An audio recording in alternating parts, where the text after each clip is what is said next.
Atos capítulo 2, verso 42. Pode acompanhar a leitura.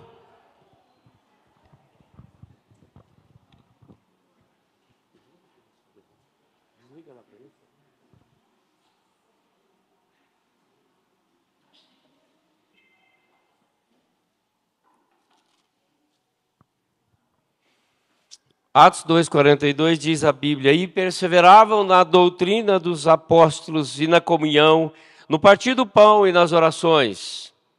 Em cada alma havia temor, e muitos prodígios e sinais eram feitos por intermédio dos apóstolos. Todos os que creram estavam juntos e tinham tudo em comum. Vendiam as suas propriedades e bens, distribuindo o produto entre todos à medida que alguém tinha necessidade. Diariamente perseveravam unânimes no templo, partiam pão de casa em casa e tomavam as suas refeições com alegria e singeleza de coração, louvando a Deus e contando com a simpatia de todo o povo. Enquanto isso, acrescentava-lhes o Senhor dia a dia os que iam sendo salvos. Presbítero Gildásio, mais uma oração, por favor.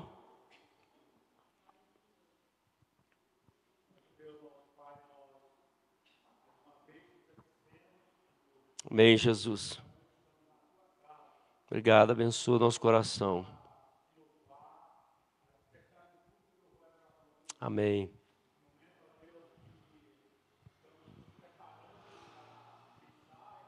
Oh Deus, fala conosco, abençoa-nos. Amém, Jesus. Sim, Jesus. Amém. Muito bem, meus queridos, minhas queridas, nós estamos falando nessa série da Deus e Eu, a unidade cristã. Hoje eu quero falar com vocês sobre o poder da unidade. Esse modelo de unidade, nós vimos que essa unidade espiritual da igreja, ela é uma obra exclusiva de Deus. Nós não podemos produzir unidade, nós apenas podemos mantê-la, né? Todos aqueles que creem em Cristo, em qualquer lugar, em qualquer tempo, fazem parte da família de Deus e estão ligados a esse corpo de Cristo pelo poder do Espírito. Isso é a unidade. Mas o perigo ameaça, né, a igreja, e um dos grandes perigos é a desunião. Vejam bem, ninguém pode destruir o fato de que pessoas que creram em Cristo, foram adotadas na família de Deus, nasceram do Espírito, foram seladas pelo Espírito e batizadas no corpo de Cristo pelo Espírito, são um em Cristo Jesus. Ninguém pode destruir isso, ninguém pode negar isso. Essa é a unidade. E nessa unidade, nós falamos domingo passado, não significa que todos se tornam iguais, que as diferenças desaparecem, mas significa que cada um abre mão do seu pensamento próprio para caminhar junto, numa mesma visão, no mesmo propósito com os demais, para o cumprimento de uma estabelecida meta, né, pela liderança coletivamente. Então, a unidade cristã, ela baseia-se no poder de Deus. No livro de Atos, esse livro é um dos mais importantes, talvez, do Novo Testamento. É uma verdade muito simples que, se nós não possuíssemos o livro de Atos, talvez nós não teríamos as informações tão preciosas a respeito da igreja inicial. Essa igreja que cresce, essa igreja que o próprio Senhor Jesus anunciou, quando ele sobe às alturas, quando se dá a ascensão de Jesus, Jesus então ele diz para os seus seguidores que estão reunidos ali com ele, ele diz: esperai, pois, em Jerusalém, esperai, pois, e recebereis poder ao descer sobre vós o Espírito Santo, e sereis minhas testemunhas aqui, ali, em todos os cantos da terra. Essa é a igreja que nasce. E esses discípulos que então recebem esse poder, ali de Jesus ascendendo ao céu, esses discípulos, eles voltam já cheios do Espírito, eles vão para o cenáculo, e ali está a igreja reunida, e ali há aquele mover poderoso do Espírito Santo. Uma igreja que está pregando, uma igreja que está em oração, uma igreja que está fervorosa, talvez louvando e cantando com entusiasmo, como nós estávamos cantando aqui agora. E aí diz a Bíblia que o Espírito Santo desce naquele lugar. E ali há aquele poder tremendo. Há uma igreja vibrante. Há uma igreja que o poder da unidade já se estabelece, porque há um povo ali cheio do Espírito Santo, louvando, glorificando a Deus. E aí nós percebemos que logo em seguida o apóstolo Pedro, ele toma a palavra para explicar aquele movimento. Muitos pensavam que havia ali embriaguez, muitos pensavam que ali era euforia, loucura, e Pedro pega a palavra então, no capítulo 1 até o capítulo 2, vai falando aí desse poder, e quando Pedro pega a palavra, a partir do capítulo 2, Pedro vai provar para eles que aquilo tudo era o mover do Espírito, era Deus, era um culto, e Pedro pega a palavra e prega a palavra. E a igreja fica entusiasmada. E ali diz a Bíblia que logo naquela primeira expectativa, 6.000 joelhos se dobrando aos pés do Senhor Jesus e 3.000 línguas confessando o Senhor como Senhor das suas vidas. Lindo, um espetáculo de adoração, um povo cheio do Espírito. E aí, nesse texto que nós lemos aqui, nessa passagem, nós temos uma espécie de um brilhante resumo das características desta igreja que nasce poderosa, cheia do Espírito, unida. Nesses versículos aqui nós encontramos a história da igreja verdadeiramente primitiva, de seus primeiros tempos, seu estado de verdadeira infância e como está o seu estado de maior inocência. Percebe, irmãos, que essa igreja que nasce poderosa, cheia do Espírito, sem vícios, sem desunião, entusiasmada. Talvez não tenha assembleias, não tenha reuniões de conselho, não tenha reuniões de concílios superiores.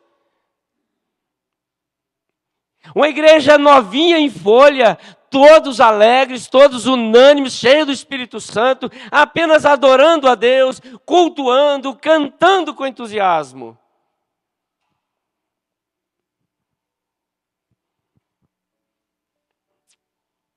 Mantiveram-se próximos às santas ordenanças e abundaram-se em piedade e devoção, porque eram homens que estavam muito próximos do Senhor Jesus. Por isso tinha consciência daquilo que eles estavam fazendo naquela reunião de culto, com aquele populacho de gente, aquela multidão de gente cantando, orando, louvando a Deus, pulando, dançando, glorificando a Jesus. Eu não sei você, mas me empolga tanto a ideia de poder estar ali, de poder ver essa igreja. Olha para o lado aí, ver que igreja bonita, olha quanta gente, olha que coisa legal. Por isso que a gente prega sobre a unidade cristã, por isso nós falamos do poder da unidade, o que ela faz conosco, o que esse poder da unidade em Cristo Jesus, pelo Espírito Santo, faz com a igreja.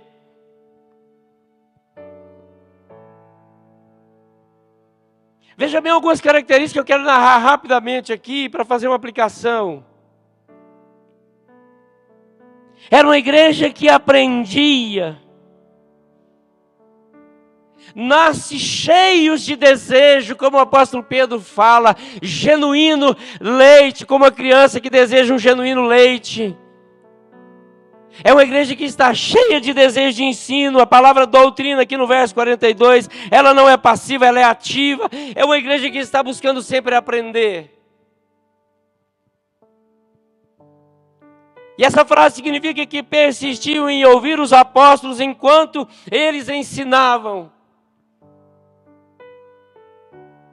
Um dos grandes perigos da igreja é uma religião estática que olha para trás em vez de olhar para frente. Talvez muitas igrejas vão se acostumando com o senso religioso, com as suas liturgias opacas. E não estão tão preocupados assim com esse ensino. E eu fico entusiasmado porque diz a Bíblia que eles perseveravam na doutrina, eles perseveravam no ensino. Diz o nosso texto que era uma igreja que tinha comunhão. Tinha o que alguém chamou a grande qualidade de estar juntos. Um teólogo explicava uma de suas grandes vitórias dizendo: eu tive a alegria de comandar um grupo de irmãos. Irmãos, que prazer, que privilégio para nós, pastores, comandar um grupo de irmãos. Eu não tenho palavras para agradecer ao meu Deus, a alegria, o privilégio, o entusiasmo de comandar um grupo de irmãos, que tem tudo para estar em comunhão com Deus e um com o outro. E quão bom é isso, nós cantamos de manhã, nós pregamos sobre ressurreição, nós cantamos entusiasmados, nós cantamos aqui agora 4 cânticos entusiasmados, levantando as nossas mãos e glorificando a Jesus. Essa comunhão integradora, gostosa com o Pai, e aí ela transcende aqui no ambiente. Que agradável isso. Uma igreja que orava, aqueles primeiros cristãos sabiam que não podiam enfrentar a vida com suas próprias forças e que não tinham necessidade de fazê-lo. Eu e você, nós não precisamos sair desbaratados, loucos, espavoridos, querendo resolver as nossas crises sozinhos.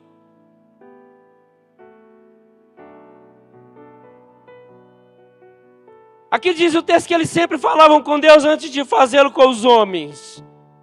Eles sempre iam a Deus antes de sair ao mundo.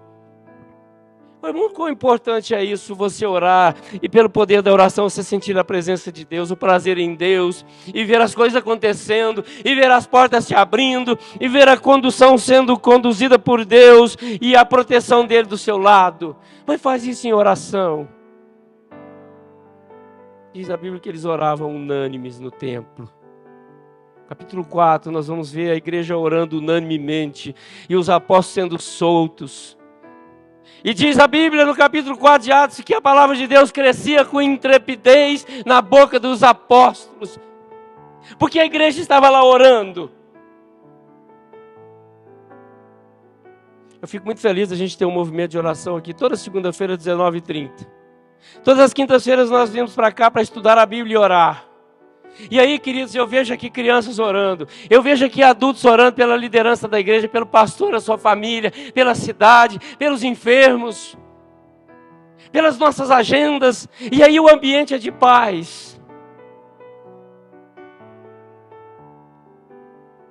Essa era uma igreja reverente. Preste atenção, queridos, o verso 43, a palavra aqui, corretamente traduzida, temor, encerra a ideia de temor reverencial. O cristão vive com reverência porque sabe que toda a terra é o templo de Deus vivente. Venha para o templo reverente, venha para o templo com temor a Deus. Ao entrar ali, enxergue um santo, santo, santo. Venha bem postulado, venha bem vestido, coloque a sua melhor roupa, o seu melhor sapato. Às vezes dá saudade daquele tempo em que os pastores mais tradicionalistas, mais antigos, exigiam muito dos usos e costumes das pessoas. Olha, sua roupa não está coerente, o seu vestido não está coerente. Veja que essa igreja era uma igreja que tinha temor. Se dobrava na presença de Deus, se quedava aos pés de Jesus, porque era uma igreja nascente, inocente, mas crescendo fervorosa, cheia do Espírito, com entusiasmo, sem vícios.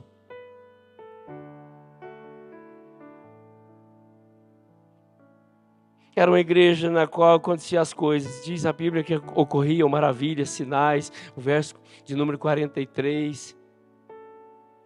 Irmãos, aconteciam milagres, prodígios, e milagres talvez simples, mas não simplório. Talvez eles estavam percebendo pessoas sendo ajustando as suas condutas com Deus, ali mesmo no quebrantamento, no momento de culto.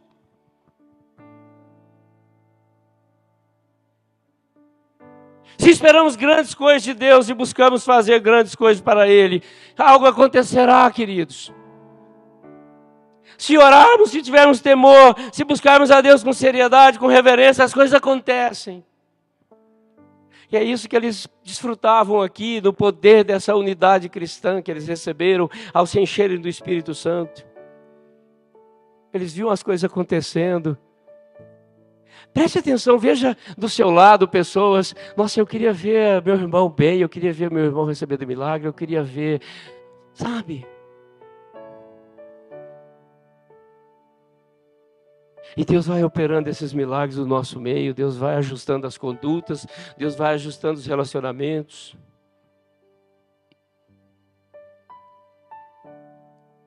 Era uma igreja que compartilhava. Aqueles primeiros cristãos tinham um intenso sentimento de responsabilidade um pelo outro.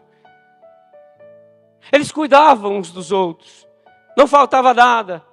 Diz a Bíblia que vendiam as suas propriedades e bens e distribuíam à medida que tinham necessidades. Às vezes é um senso de injustiça tão grande que para em nossos corações ver tantos poderosos, com tantas coisas, e outros sem nada. Oh, irmãos, isso não é coisa de igreja. E eu louvo a Deus aqui pelo nosso trabalho, pela nossa igreja, nossa junta diaconal, que tem olhado, tem acompanhado, tem buscado o sustento.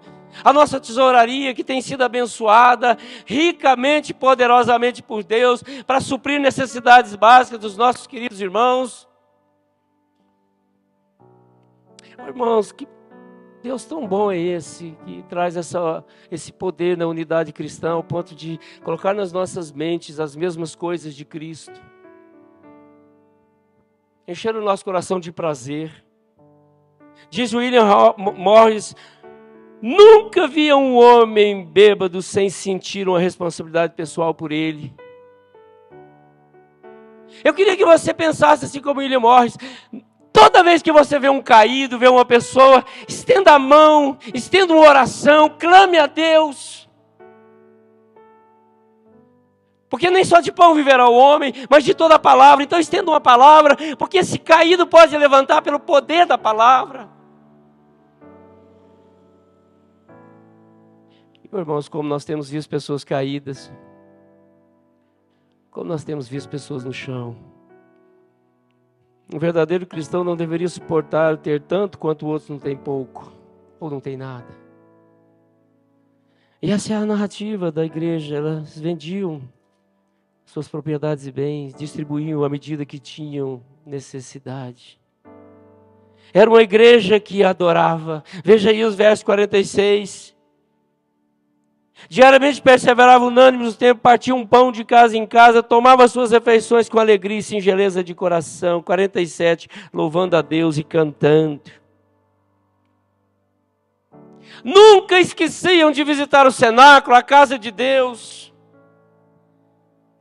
Que isso enche o seu coração de prazer, de adentrar aqui, participar do louvor, da oração, receber a palavra, participar dos sacramentos, a ceia do Senhor, participar de uma cerimônia de um batismo.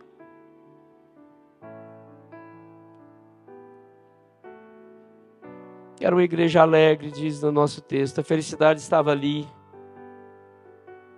Um cristão melancólico é uma contradição. Eu falo isso aqui sempre. A nossa alegria ela tem que ser transcircunstancial.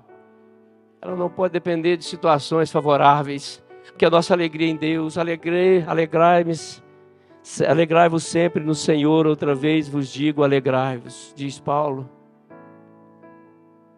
Era uma igreja de gente que não podia deixar de ser querida por outros. Uma igreja simpática. E contava com a simpatia de todo o povo. Eu sempre falo aqui com os meus irmãos, as minhas recepcionistas, as pessoas que estão ali, a diaconia. Gente, recebe as pessoas com um abraço, com carinho, com um aperto de mão, com um sorrisão bonito. Empatia. Isso é unidade. É tão bom você ser bem recebido. Eu não sei os meus visitantes hoje aí, os nossos visitantes hoje, se foram bem recebidos, mas espero que sim. Cabia uma menina linda, simpática, agradável, né? O Hélio que está lá, o Luiz está lá, nosso diácono. Espero que você tenha sido muito bem recebido, com alegria, com empatia, com simpatia. Diz a Bíblia aqui no nosso texto que eles contavam com a simpatia de todo o povo.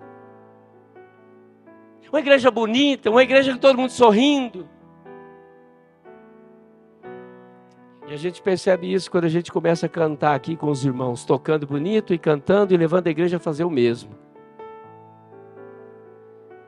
A igreja primitiva estava formada por gente atrativa, poderosa na unidade cristã, porque estavam fresquinhos,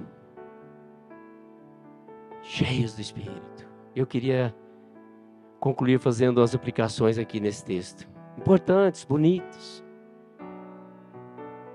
Veja bem, o poder da ressurreição na unidade de Cristo. Cristo ressurge, Cristo visita a terra por mais 40 dias. Cristo passeia ali por ali, encontra discípulos importantes, aos quais precisa restaurar, precisa confirmar. O presbítero Marcos hoje falou de manhã sobre os discípulos de Emaús, que Jesus vai lá, caminha com eles, até desvendar os olhos deles, e eles louvam e glorificam Jesus. Essa igreja que estava caminhando ali pertinho de Jesus, com os ensinamentos dele.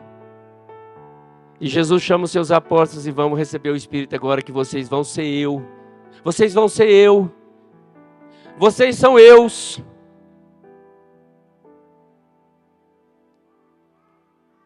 E a primeira aplicação que eu quero fazer é que essa unidade cristã ela é estabelecida com a doutrina correta.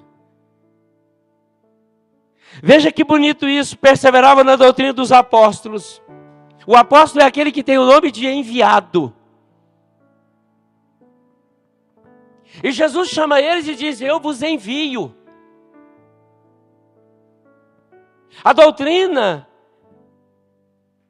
é simplesmente, queridos, ensino.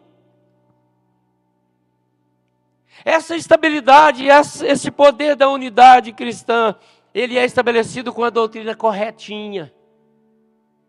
Portanto, a doutrina apostólica é o ensino que chega até nós por meio dos apóstolos. Aqueles especificamente escolhidos por Cristo para levar seus ensinamentos ao mundo. Por isso que nós abraçamos a doutrina dos apóstolos. E logo nós vimos que quando Pedro pega a palavra, toma ali o microfone, sei lá, para organizar aquele culto, e ele abre a palavra, e ele vai pregar aqui, a partir do capítulo 2, verso 14, Pedro pega um discurso e vai falar de Jesus. E lá no verso de número 36 do capítulo 2, Pedro levanta a voz mais alta, dizendo para ele: estejam absolutamente certos, pois toda a casa de Israel, que a este Jesus que vós crucificastes, Deus o tornou Senhor e Cristo. Isso é doutrina, isso é ensino.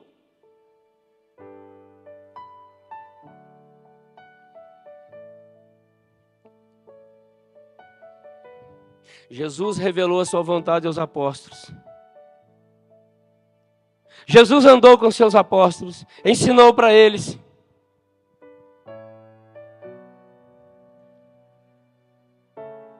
E é por isso que nós abraçamos essa doutrina correta. Jesus revelou a sua vontade aos apóstolos e mandou que eles entregassem ao mundo. Observe, irmãos, que este ensinamento não foi chamado a doutrina da igreja, mas é a doutrina dos apóstolos, porque tem igreja que erra. Não, nós aplicamos a nossa doutrina. E a doutrina correta é a doutrina dos apóstolos, porque eles andaram com Jesus, eles experimentaram Jesus, e isso precisa ser pregado nos nossos púlpitos. Isso precisa ser experimentado. Ser um verdadeiro discípulo de Jesus não é correr atrás de evangelhos inventados por homens, mas perseverar na doutrina dos apóstolos que viram e andaram Jesus.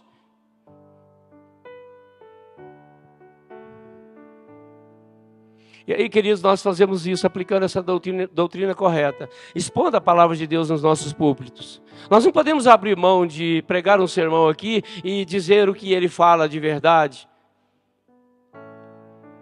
Nós perseveramos na doutrina dos apóstolos quando nós abrimos as nossas Bíblias nas nossas casas com entusiasmo, com amor, com temor a Deus, e lemos e buscamos conhecimento. Portanto, a primeira aplicação que eu faço é essa: essa unidade cristã, esse poder se estabelece na doutrina correta. E nós vamos continuar firmes, fiéis e pedindo a Deus graça e misericórdia. Segundo, essa unidade cristã, esse poder, ele cresce no uso correto dos dons. Veja que a igreja, o comportamento dela.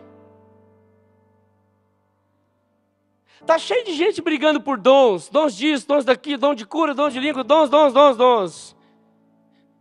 E aqui eles aplicam para nós os verdadeiros dons: comunhão, oração, partir o pão, ir de casa em casa, louvar a Deus, andar juntos, ter comunhão, ter empatia uns com os outros, cuidar uns dos outros. Isso é dom.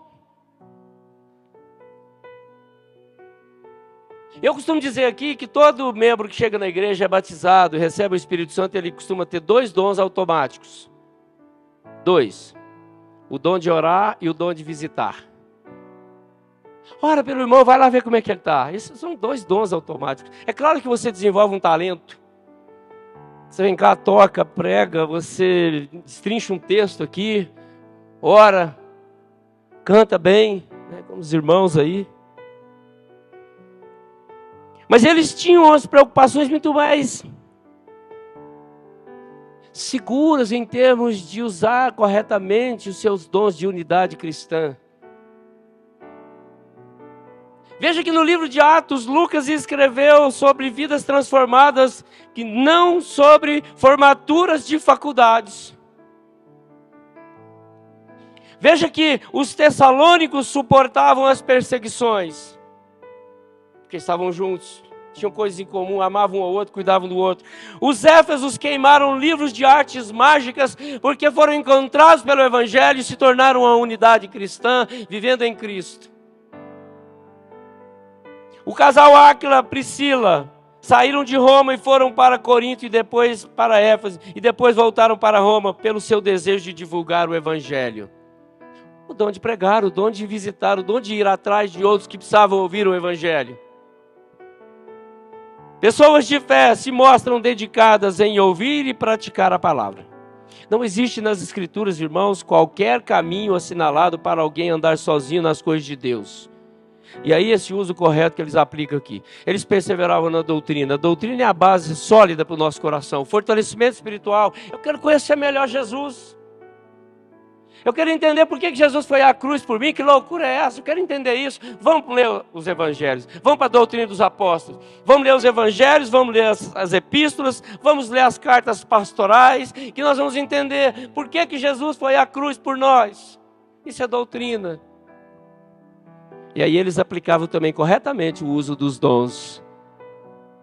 Eles tinham comunhão, partiam o pão de casa em casa, distribuíam, andavam juntos, celebravam, louvavam e cantavam juntos e tinham empatia. Quer dom melhor que esse? E finalmente, o poder da unidade se estabelece no agir de Deus. Irmãos, veja como termina esse texto. Enquanto eles faziam tudo isso de forma correta, cheios do Espírito, crianças recém-nascidas, desejosas de conhecer melhor Jesus e agora andar cheios do Espírito. Enquanto eles tinham essa comunhão, faziam tudo correto, enquanto isso, diz a Bíblia, o Senhor acrescentava dia a dia os que iam sendo salvos. Oh, irmãos, que alegria nesse texto, que alegria é essa experiência dessa igreja.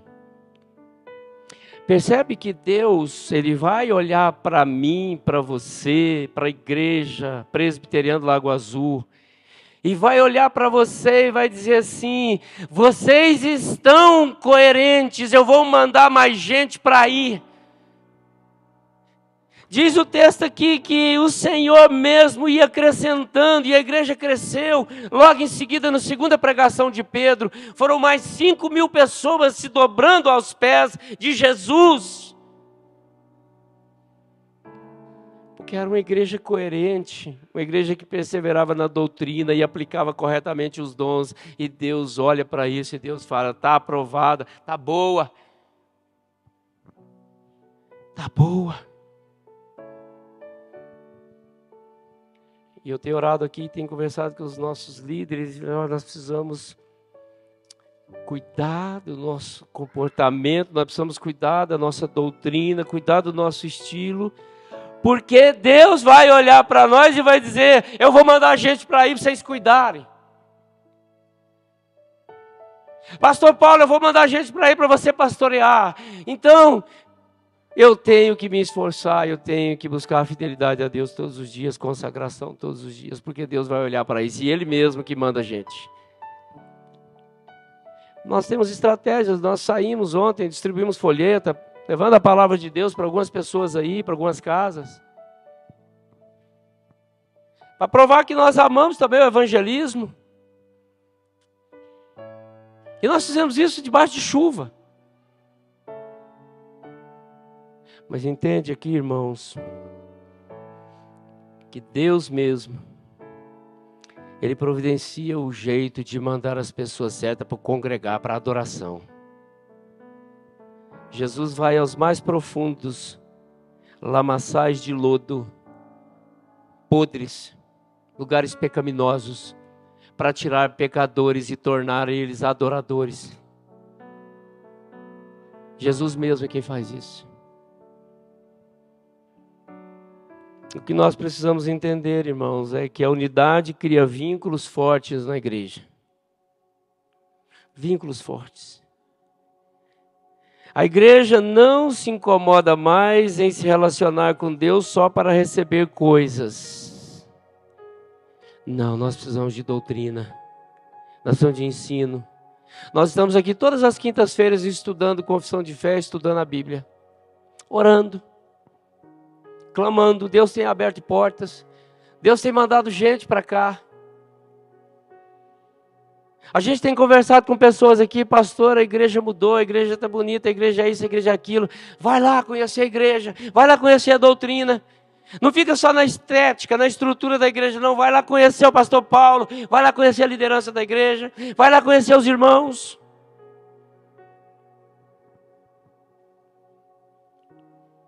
Meus irmãos, nós precisamos tomar cuidado e zelar, porque o povo está perdendo o temor de Deus. E quando se perde o temor de Deus, ganha-se medo do diabo, tornando-se alguém supersticioso. E por isso que talvez quando se perde o temor a Deus, e começa a ter medo do diabo, começa a procurar liturgias, começa a procurar cultos, começa a procurar igrejas. Procure doutrina. Procure ensinamento bíblico.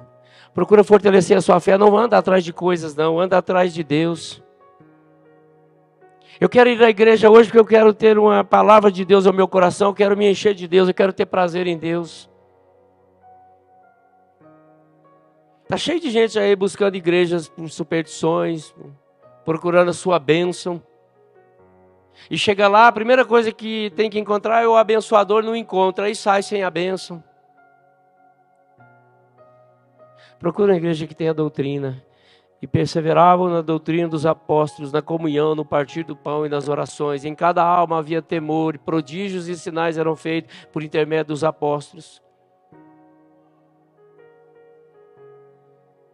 Tinham comunhão, vendiam suas propriedades, distribuíam à medida que tinham necessidade. Iam de casa em casa servir o pão. Isso é unidade.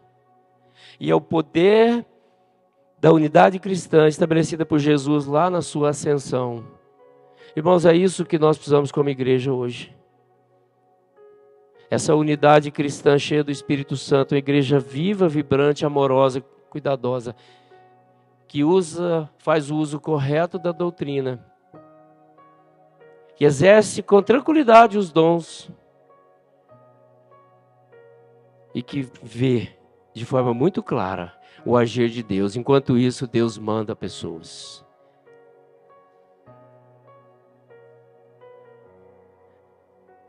Eu queria te convidar a orar. Ficar de pé para a gente orar. Vamos pedir a Deus que isso seja forte em nós. Que todos que estão aqui, os nossos queridos visitantes, todos os nossos membros, todos saiam cheios de alegria do templo, da adoração, da doutrina, do amor de Deus. Eu quero orar com você. Pai, em nome de Jesus, nós te amamos, ó Deus. Nós te amamos. Tudo que nós precisamos, Pai, é crescer e aprender mais e mais do Senhor. Desenvolver melhor o nosso temor, o nosso senso de reverência, para essa comunhão ser prazerosa e integradora, absoluta. Uma mentalidade cristã, todo cheio do Espírito. O prazer na adoração, o prazer no louvor, o prazer em cantar, em orar, em meditar na palavra. Oh Deus, desenvolva isso em nós pela força do Espírito. Abençoa aqui, Deus, cada irmão, cada presente, cada visitante. Que todos sejam encontrados agora, Deus, pela palavra e reanimados pelo poder dela. Eu oro em nome de Jesus. Amém.